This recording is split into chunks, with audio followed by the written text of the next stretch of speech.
welcome back to another episode of Lost in the Farmer's Market Garden Life, where today we're looking at this lovely specimen here, which, by the way, took forever to get to because reasons. Anyway, its scientific name is Solanum melongena, specific variety Black Beauty. It's an eggplant. Most of you will recognize the obvious fruit here, and that thing. And off camera, there's two others, but we'll get to that in a moment. It is in the Solanaceae family, and by the way, Solanum comes from solamen, meaning comforting or soothing, and melongena means melon-shaped, or if from Italian, melonzane, meaning mad apple. People like to think nightshades cause all kinds of crazy stuff like lust and blah blah blah. It's made up, of course. But anyway, eggplant are native to Africa, the wild relatives, the originators, but they were domesticated in Asia, and then as they distributed further, domesticated again. So there's varieties on varieties on varieties, which is fascinating. It indicates that there was contact between Asia and Africa long before Europe really realized either was a thing, which is, again, very interesting. Now, eggplants are hardy in zones 10 through 12, but they're considered an annual effectively in 5 through 9. We're in zone 8A, so it's an annual.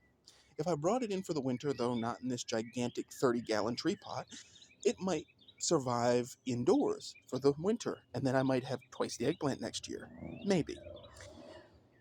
It prefers a pH between 5.5 to 7.5, and its exposure is partial sun, preferably sun in the morning and shade in the afternoon. Much like tomatoes and other nightshades, they're not truly a full sun plant, unless you compensate with irrigation, which I don't. Its height can be 2 to 4 feet, and its width can be 2 to 3 feet, which, in this specimen, it's believable. This one is about pushing 2 and some change, and it's not done yet. They're also known as Aubergine, which is commonly what they're called in Europe, brinjal, which is what they're called in India, I believe. Guinea squash was another name because they thought that it came from certain parts of the Pacific, which it kind of did, so semi-accurate. And then, oddly enough, Jew apple.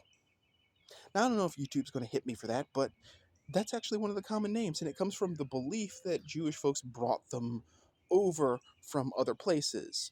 Something like that. Yeah, classic agronomy can be kind of racist. It's just how it is. Don't get me started on the entire family of plants in the widow's tears grouping that have another name. Anyway, the common ancestor of modern eggplant is believed to be Solanum incanum. Okay, so if you ever see literature mentioning that, that's the common ancestor of all modern eggplants, in theory. Wild eggplants themselves are actually part of the diet of impala and African elephants. And they, by way of pooping, distribute the plants across the continent. It's questioned whether or not certain species of eggplants will go extinct because of the limitations on the elephant's ability to migrate. The same may be true for the impala as well, which is unfortunate. It's actually now humans' task to keep these plants alive one way or another. If you look up Solanum incanum, it's an interesting looking plant with little yellow berries. It looks nothing like our modern eggplant. So it's a chance mutation on a mutation on a mutation, possibly with a cross, maybe a backflip, that produced this. Anyway, the purple color in these fruits is actually due to an anthocyanin called nosonin. It gives them that specific color, and that anthocyanin is metabolized by your body in a certain way to unlock certain nutrients and vitamins and stuff. So it's actually good for you. You should have a variety of color in your diet, but you've probably seen that at the supermarket. It's true. Just as long as it isn't purple candy, red candy, green candy, yada yada yada. They mean vegetables. Now, the pests of this plant include potato beetles, flea beetles, aphids, and whitefly. Whitefly is the worst. All those other ones can be controlled, but whitefly has so many generations so quickly that sometimes you have to resort to slash and burn techniques to get rid of them. We had whitefly in the garden earlier, and I think I've gotten it under control by simply eradicating weakened host plants. It is what it is.